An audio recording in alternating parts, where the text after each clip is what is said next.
Celebrate once again Europe Day in Sierra Leone. Let me start off by extending warm felicitations to all our brothers, sisters and friends in the European Union on behalf of His Excellency the President Dr. Julius Maada Bio and the government and people of Sierra Leone as they celebrate this special day. Europe Day bears great significance for the hope and aspirations of long-term peace and unity, not only in Europe, but around the world. Today, in celebrating Europe Day, we are also celebrating the collective efforts of the global family to advance multilateral cooperation and seek common solutions to our common problems in hopes that we leave the world a better place than we found it. Excellencies, distinguished guests, we are proud to acknowledge the excellent and long-standing relations between Sierra Leone and the European Union and its invaluable contributions to the socio-economic development of Sierra Leone. The European Union has been a reliable partner in areas critical to our development and has supported us through key processes, including peace consolidation and democracy and inclusive governance. Let me also express the gratitude of the government for the EU support to the bilateral cooperation program for the period 2021 to 2027, with focus on the priority areas of green economy, including agriculture and energy, human development, education and governance, among others. Equally, we are appreciative of the EU's cooperation with Africa through the Global Gateway Africa-Europe initiative, which supports infrastructural development to increase connectivity in Africa. Indeed, the recently constructed bridges in Mabang and Magbele under this cooperation framework, as well as the government of Sierra Leone's contribution to this project, is another demonstration of the partnership underpinning our relations.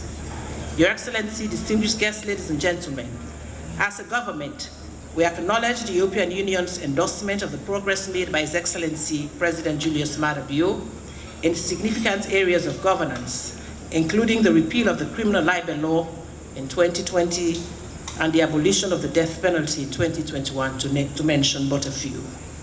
The government fully recognizes its responsibility to ensure that the enabling environment is created for the promotion of inclusive and quality education through which our young population will acquire the knowledge and skills needed to promote sustainable development and build human capital.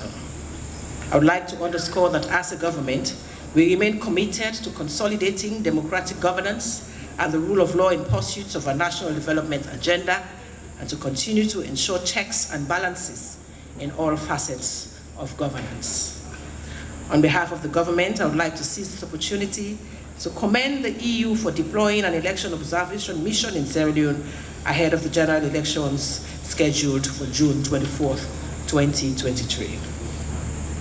I will be remiss in my duty if I fail to mention the recent Gender Equality and Women's Empowerment Act that was signed into law by His Excellency the President, which has now made it mandatory for a quota of 30% representation of female candidates. It is indeed gratifying to note that Sierra Leone is playing lead, not only in Africa, but is also setting precepts we hope will be emulated throughout the world. We recognize sexual and gender-based violence. We recognize the contributions of the EU-funded projects to support the fight against sexual and gender-based violence against women and girls in Sierra Leone. Your Excellencies, distinguished guests, ladies and gentlemen, today, even as we celebrate Europe Day, the Russia-Ukraine war continues to cast a long shadow on the prospects for international peace and security, causing enormous suffering and devastating loss of life and property. We therefore join the international community in calling for a cessation of hostilities and for dialogue in the Russia-Ukraine conflict. We are fully aware that the Russia-Ukraine conflict does not only affect the peace and unity of Europe, but also has a negative consequence to the global community. Now more than ever before, we believe that the spirit of multilateralism, cooperation and partnership should path the way towards the resolution of one of the biggest threats to international peace and security of our times. Sierra Leone will continue to uphold the fundamental principles of international society, international law, and the UN Charter. Distinguished guests, ladies and gentlemen, let me conclude by expressing deep appreciation for the EU's commitment to remain a strong and reliable partner of Sierra Leone. I wish to reaffirm that the government of Sierra Leone remains committed to strengthening this partnership with the EU and all actors in the consolidation of peace, democracy, and development. We are of a firm conviction that the development cooperation between the EU and Sierra Leone will continue to grow from strength to strength for our mutual benefits. Thank you very much.